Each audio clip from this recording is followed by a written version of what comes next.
तुम मुझे खून दो मैं तुम्हें आझादी दूंगा, असं स्वातंत्र्यासाठी नारा दिलेले सुभाषचंद्र बोस यांचा अश्वरूढ झालेला घोडा आणि त्यावर सुभाषचंद्र बोस बसलेले आहे श्री.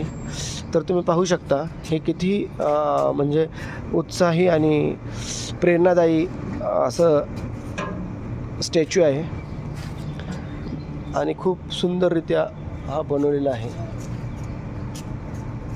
तुम मुझे खून दो मैं तुम्हें आज़ादी दूंगा. त्रिशा, से इट.